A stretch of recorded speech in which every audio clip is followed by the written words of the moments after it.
Hi, I'm Eileen Roche from Designs and Machine Embroidery, and I'm really excited to be here today. I have a special guest that's going to join me. Hello, Judith. Thanks for joining me today. Just make sure you give me a comment or a thumbs up. Let me know that you can hear me. I want to make sure that you don't miss anything today because we have an awful lot to talk about. Last week we had a guest on, and Becky Thompson from Power Tools with Thread, and today we're going to have Deborah Jones. Hello, Isabel. Hi, Janie, Marilyn, Karen DeBell. Thanks for saying hi and that the video sound is good. I appreciate that. Okay, good. So, wow, it's a crazy time in the world, isn't it? And I know we're all home, catching up, staying safe, and really cocooning with our families, right? So I made a special T-shirt for today that the word faith, because I think we all need to keep our faith that we're going to come through this all together, and the world will be a better place afterwards, a different place for sure. But last week we had Becky Thompson on, and we talked about the weightless quilter, and I promised you I was going to show you how to bind on the weightless quilter, so I'll get to that in a little bit. But also last week, I revealed the April dime door, and I've been so just tickled to see how many people have been doing the door and posting it. So I thought I would just go right ahead and share some of those doors with you. And remember, I'm here alone again today in my office. So there's only 2 other people in the building, and we're really far apart. In fact, I haven't even seen them. Hi, Dory from Naples. Thanks for joining today. Oh, I hope you're having great weather down there. And I just saw that somebody, I just missed her name, but she's from Wyoming. And there she is, Retha Renke, and she's got snow up there. So you two should exchange addresses, right? Okay, so let's take a look at the doors. And there we go. So on the January doors, and we're not going to do this every month and do all 12 months, but I just thought I would just jog your memory that this was what the January door looked like. This was the very beginning of the whole series of the dime doors. And Cindy Knight King on the left, she mirror imaged that tree that was included with the design and added, another one on the right, and also her name to the door itself. And then Joanne Bull, she did a beautiful job in a really colorful selection of fabric.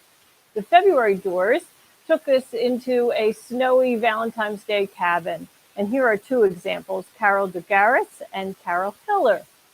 Both added really their own touch. We have a kitty cat on the walkway, and also the month in the hanging tab. That's pretty fun. And then March was a little different. We celebrated St. Patrick's Day. And if you watched that Facebook Live, I talked about my Irish heritage and how my family has always celebrated St. Patrick's Day. And hence, that's the date, 3/17, which was, of course, St. Patrick's Day, March 17th. Hi, Sue Salmon Murphy. Oh, I'm glad to hear that you love the doors. And, I love them too. And I've been having an awful lot of fun making them. So we had Cindy Pricer and Isabel Briand's examples, and each of them added their own personal style, which is just magnificent. And Susan Timlin and Patty Dunnington also. And then April's door was the potting shed. Now you'll notice I added the words, the potting shed, and I used that micro lettering that's available from Dime. It just gives you that excellent lettering in tiny, tiny. Deborah Jones and I call that the Embroidery Miracle. I made 2. I made a darker one and a lighter one.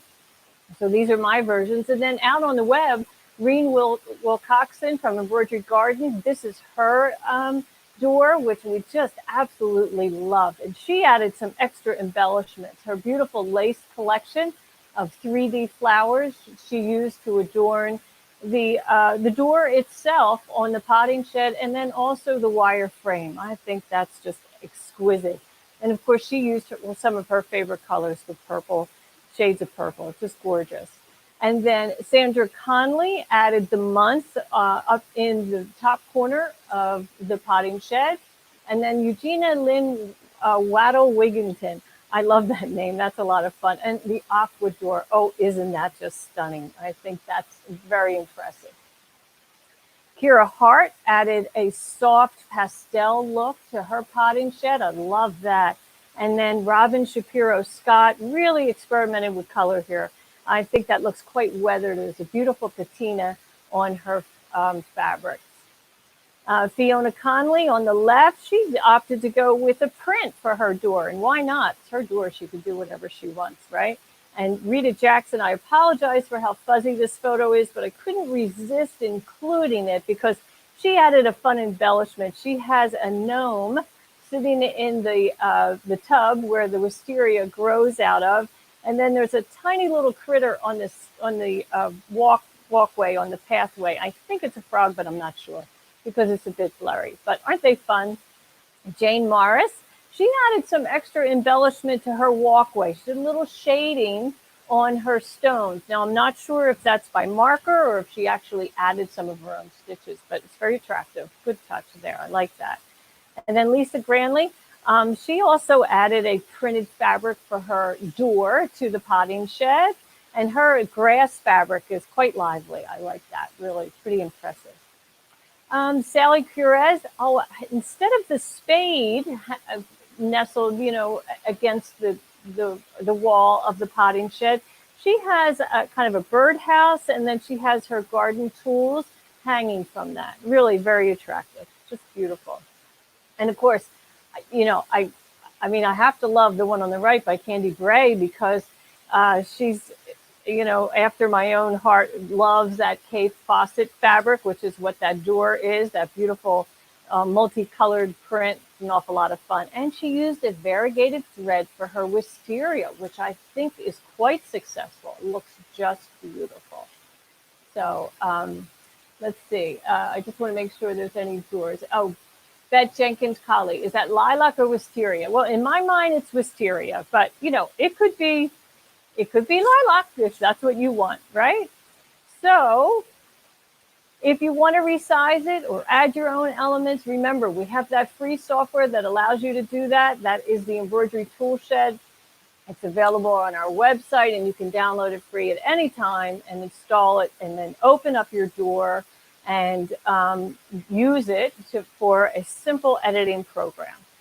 So with that being said, I think this might be a good time to introduce, let's recap from last week, the Weightless Footer, before we bring in Deborah Jones. And Jen Friska, yeah, you think the doors are lovely. I do too. Thank you for your kind comment. And you're amazed at the additions and what other people do. I know, my goodness. I can't believe the ideas that people have. And, it's inspiring to me as I plan out the rest of the year, the other doors, what other things to add. So it's really quite fun. And yes, you're right. So many of them, Misha, are from Sue Brown's OML group. And so I'm thrilled when I do a search in Facebook and do #DimeDoor, that so many that come up are from are from her group. But if you're not in her group, just when you post it on Facebook, use #DimeDoor, and then we will find it. And a big shout out to my sister Marie Zeno. I see she's joining us today. Hi, my stitching sister Marie. She's down in Bonita Springs, Florida. So it's always good to have her here. And Sue, you did yours in a 5x7. Wow, how about that? That's pretty cool. I should have watched your sew along, and I probably would have known that, right? So forgive me for that.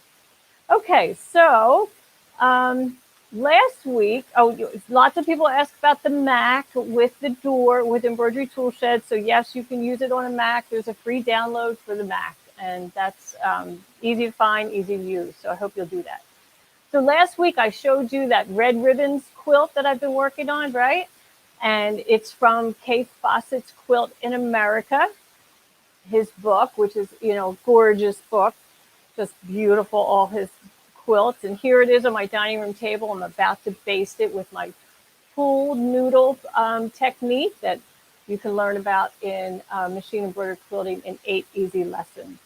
And of course, the photo on the right shows where I'm actually quilting it in Monster Hoop, along with Hoop Guard and the weightless quilter. So here's how the weightless quilter sets up on the floor, right? It's a floor frame, and it sits underneath the table. So you can see it's a very small footprint. And then the flexible poles extend up from the floor, and they hold clamps that you use to secure the weightless quilter too. So not the weightless quilter, the actual quilt. So I'm going to add this to the stream. And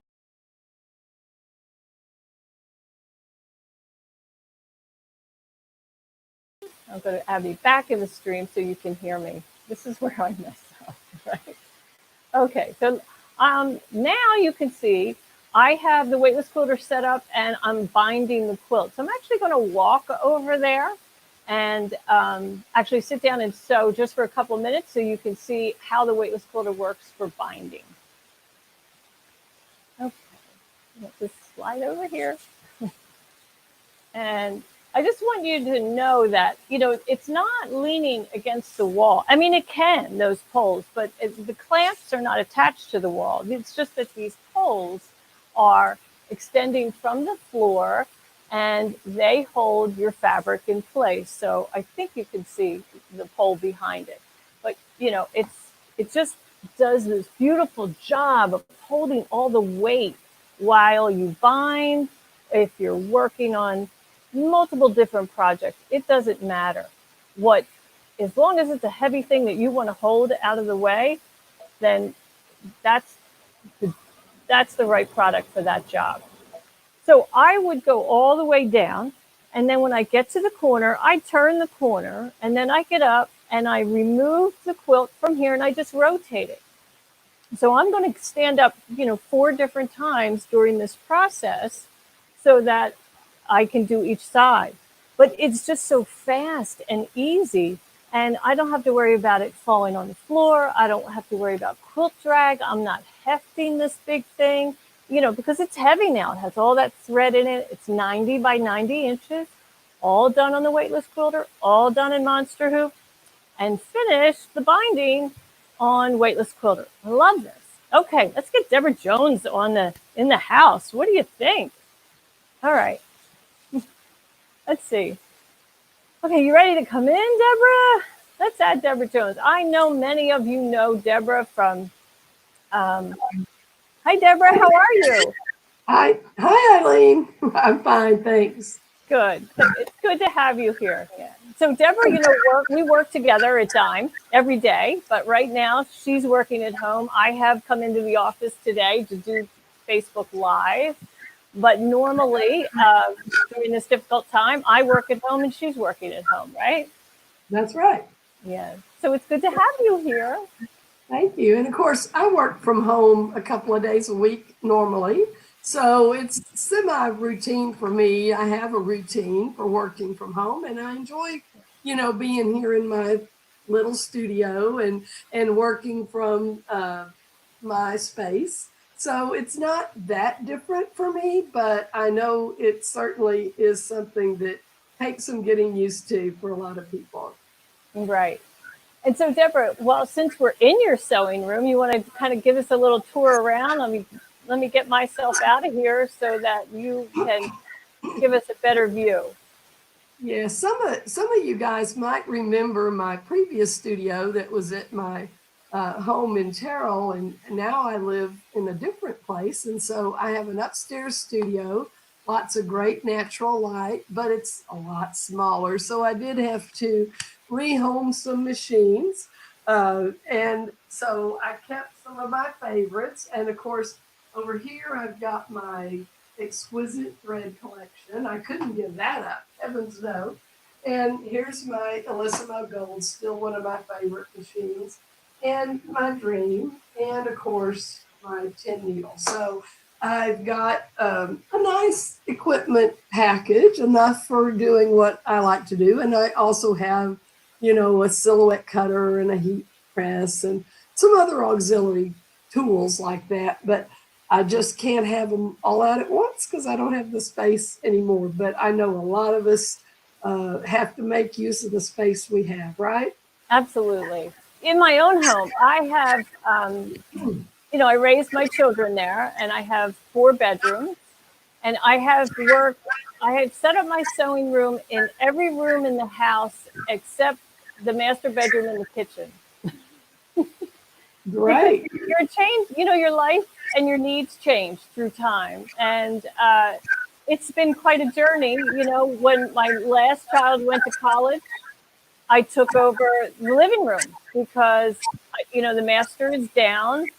And I'm like, why am I running up and down these stairs? I lived by myself at that time. And it was actually the most productive time of my life. So I kind of miss it. Now it's upstairs. It's a large, spacious area, but I'm running up and down. I don't do it as much as I'd like to. So.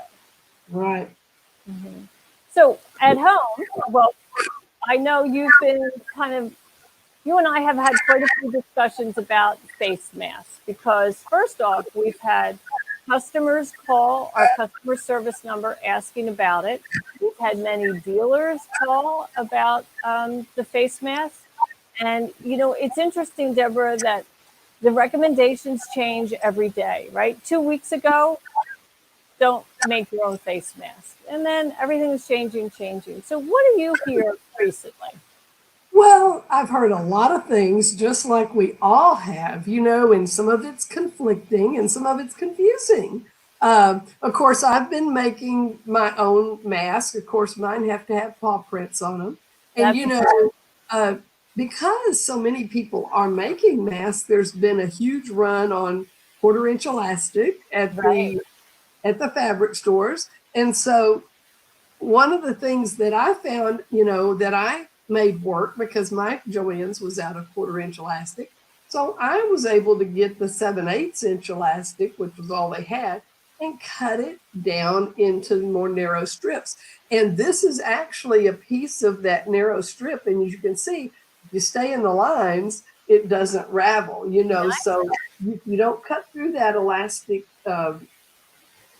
filament or whatever it is, whatever you want to call it, strand. It doesn't ravel. So this is how I made mine. And I got my pattern from a hospital website. There's some in the hoop patterns out there that are great. I think that it's good to make sure that your pattern fits the face closely because now they are really saying to wear one. So I got my pattern from a hospital website. Now, the general recommendations that everybody seems to agree on is that you want to use 100% cotton fabric. And my particular pattern, because it was a sewing pattern, not an in the hoop pattern, called for 6 by 9 inch rectangles, which was great. I mean, we've got lots of those and all kinds of fabric, most of us, and I don't even sew, but not much. So I had lots of fabrics to choose from. And the interfacing that a lot of people want to use, we get tons of questions on that.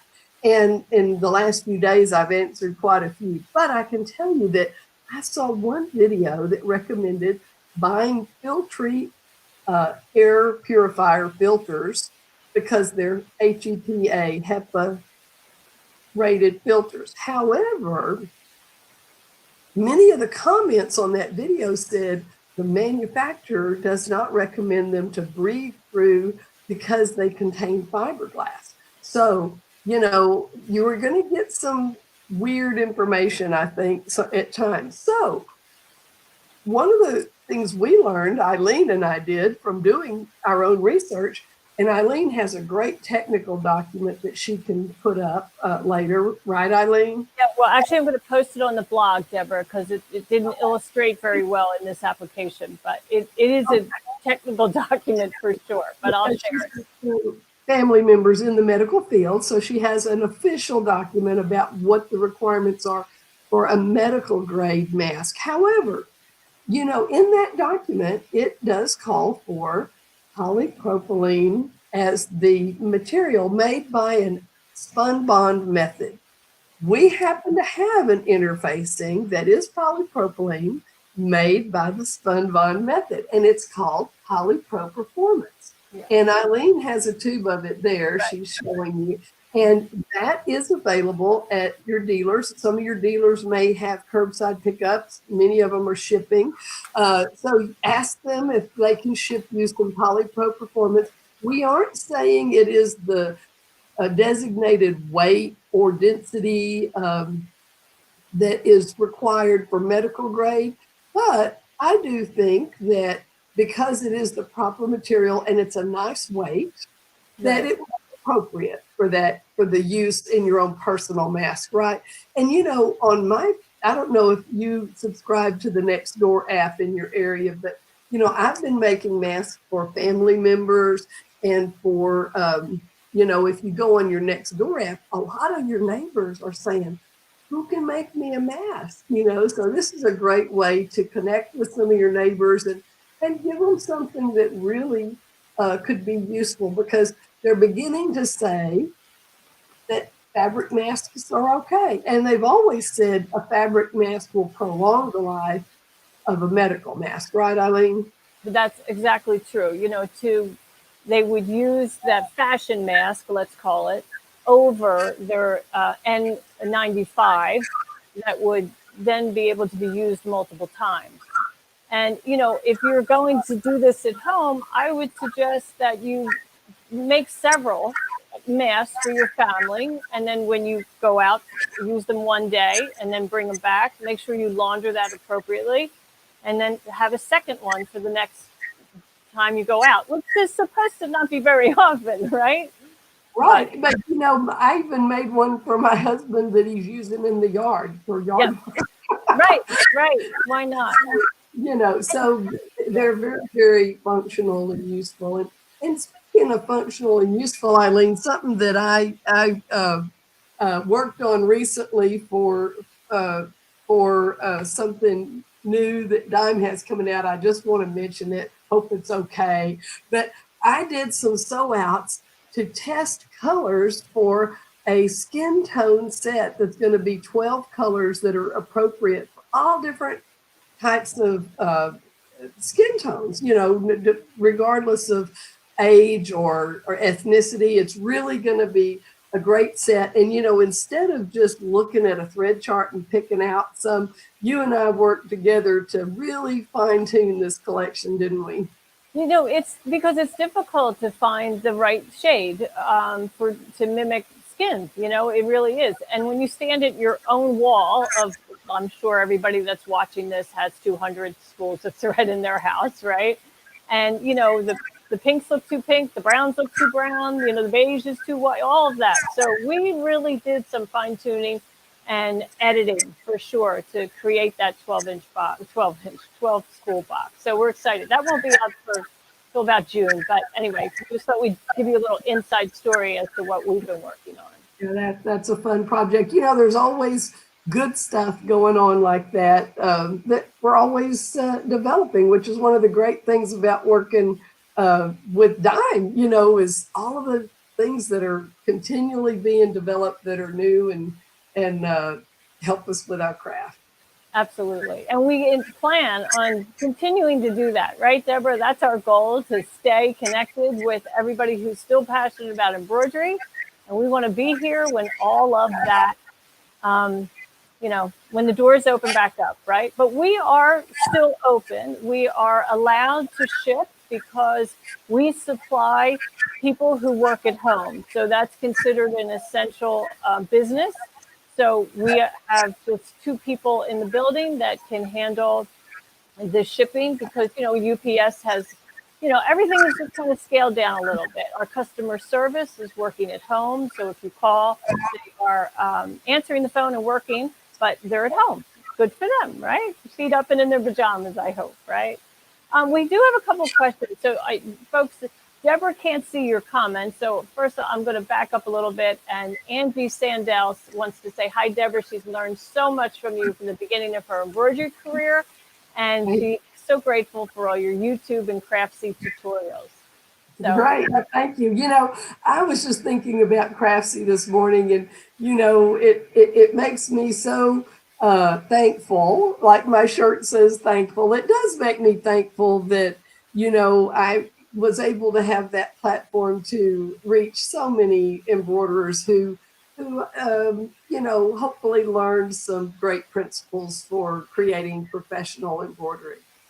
yeah, we're both instructors on Craftsy, and really, it was such an honor to teach on Craftsy. I mean, when they first started, it was really, just a fabulous experience. And today they have a new name called Blueprint, but I understand, like right now, I think they have a very reasonable program.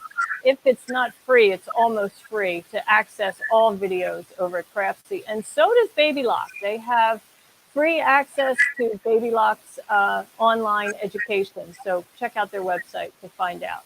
Now, Cheryl Wallach, she says she's using 2 layers of Ollie Fun by Fairfield. So can you read that, Deborah? I can read that. It sounds like it could be have some polypropylene content. If it was suggested by a nurse, she probably sees these filters all the time. So maybe that is something that she's familiar with. It's great to hear what other people are using, because we're all kind of shooting in the dark here as far as what to use. And as we said, we field a lot of questions about that. I'm not familiar with that particular product, but it's wonderful that y'all are making them. So I see Sandy has made and donated 25 kids in adult size through the Nextdoor app. See, that's great. And the kids' masks are really fun. Eileen, I've seen some that have tiger faces and different animal faces that really would make it appealing for a child to wear. So. Absolutely. Let's see. Cynthia Hoskins Yackel wants to know, is that also known as PUL fabric that folks use for homemade diapers? It is not used. It is not the same. PUL is really it's a polyester fabric. It's very different. Sorry. What some people have early on asked about using our no-show because that product did originate in the medical field, but for different purposes. And it's okay, but that's a nylon product, and if you use that, it's not wrong, but it's just that we know that the polypropylene is used in some medical applications. Great. Yep. Mm-hmm. Let's see. And Retha Reinke didn't use any filters on the one that you have made. Again, we're not endorsing any technique here or method.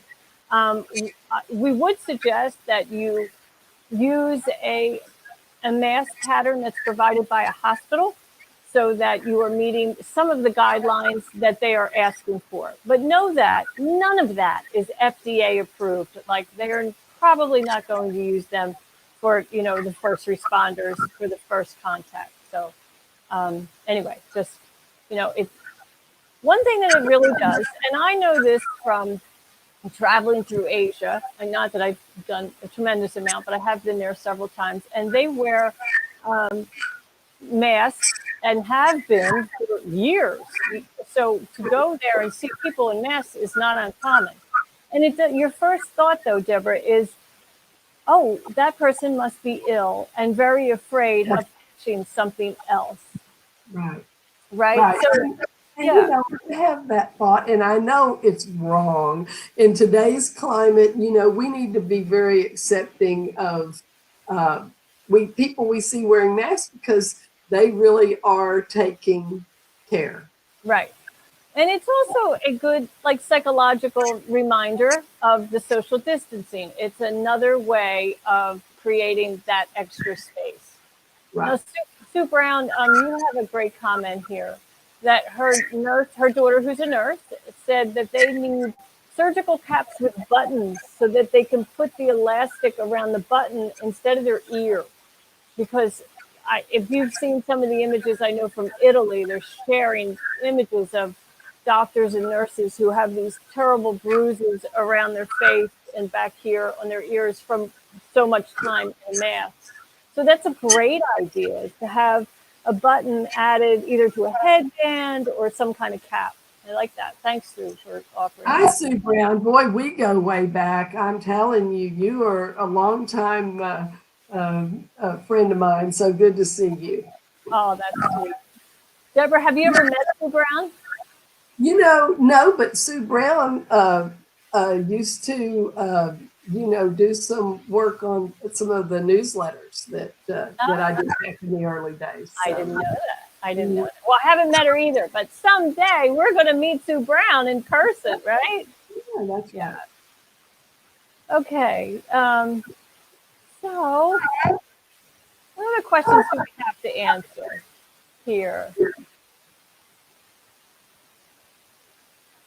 Kathleen Williams wants to know if the weightless quilter will work under a koala table. If your koala table is on casters, yes, it will work under that, because you just need to be able to slide a very thin aluminum bar underneath your table. And I believe that most koala cabinets are on casters, so you should be just fine. It also does, depending on the size of your table, it doesn't have to go under. It can go outside. Can't see my hands. It can go outside the table, like framing the boundary of the table. And let's see, Janie Tietzen, you said you ordered it. You can't wait to get it. I know we're missing one part, and since UPS's delivery has been delayed somewhat, it will be here Friday, and we hope to get all those weightless quilters out in the mail on Monday. Let's see, and just so you know, Suzanne says hello to you. Hi, Susanna.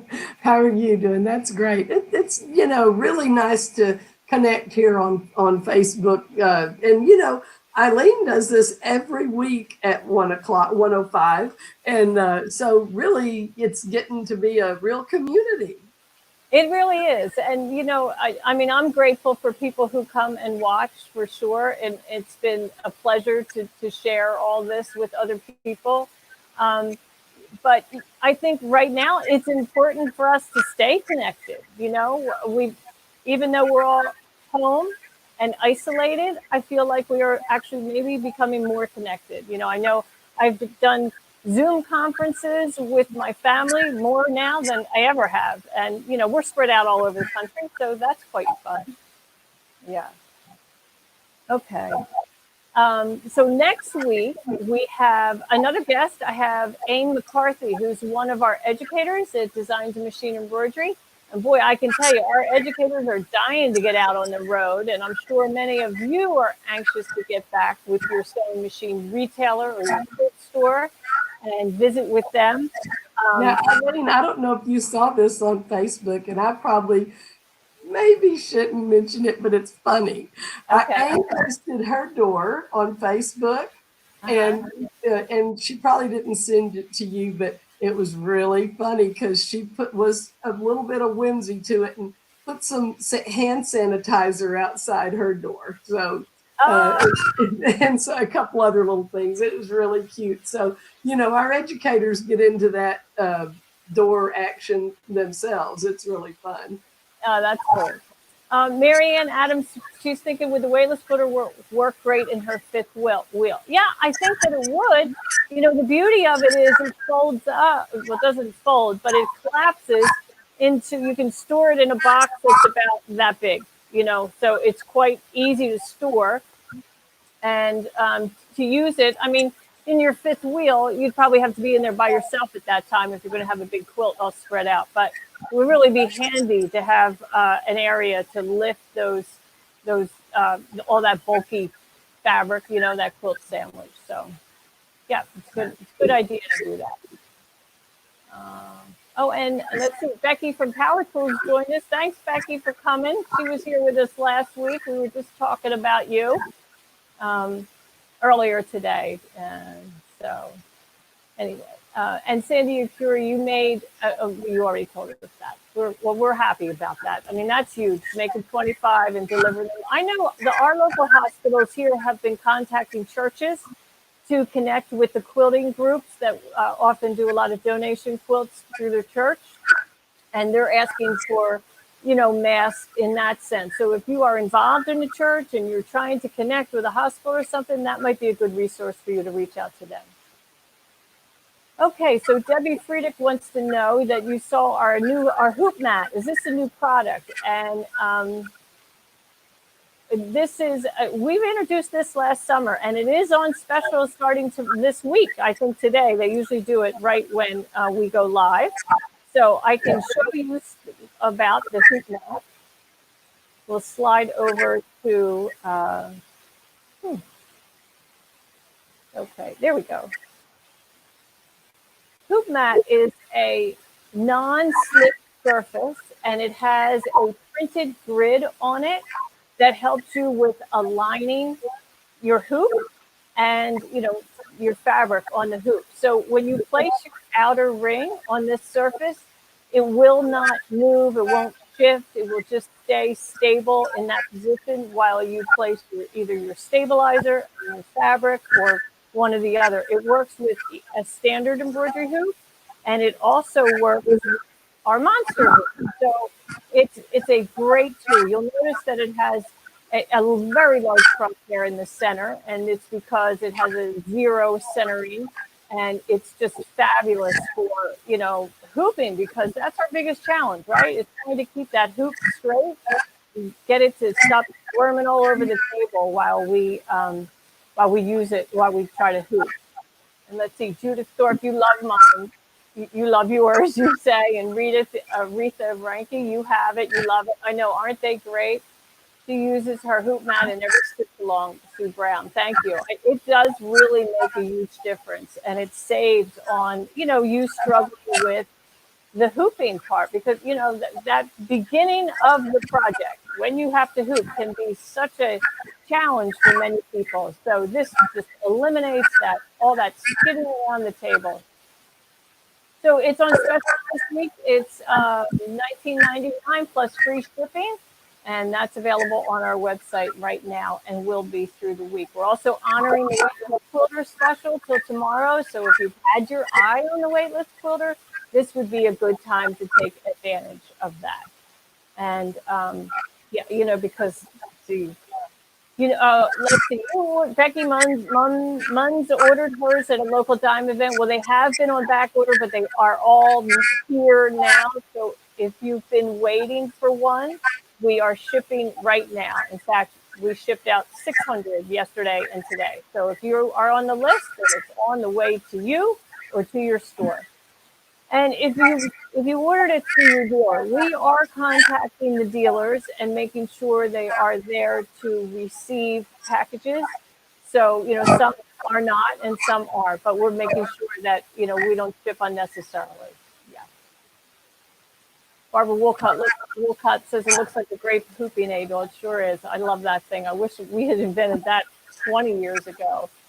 Yeah, it's great. So let's see. So let me remove that from the screen. All right, here we are.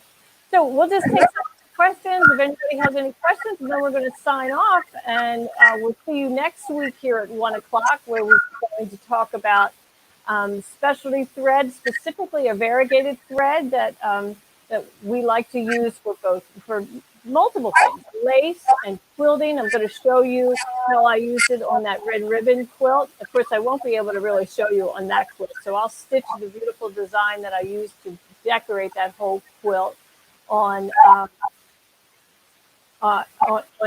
black fabric. And yeah, Ellen Steele said there is too much background noise, and I can't seem to fix that. How about now? Can you hear me? Can you still hear me? Somebody, Deborah, can you hear me? Give me a thumbs up if you can hear me. Yeah, see, now you can't hear me.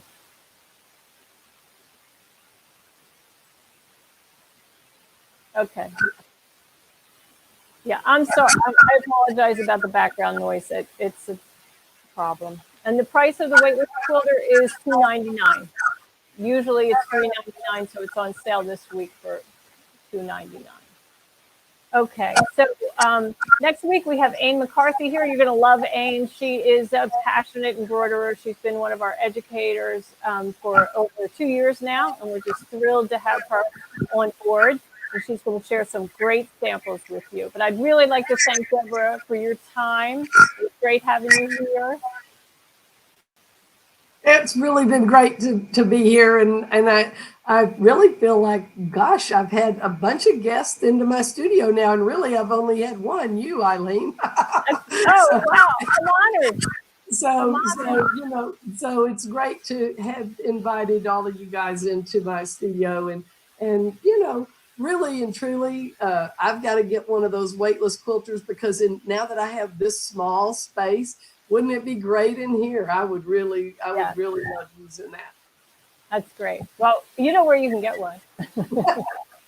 Right. So I have that Christmas quilt to do before Christmas that you helped me pick out the sashing and binding for. So I'm going to get on it with that weightless quilter and those Amelie Scott edge to edge designs.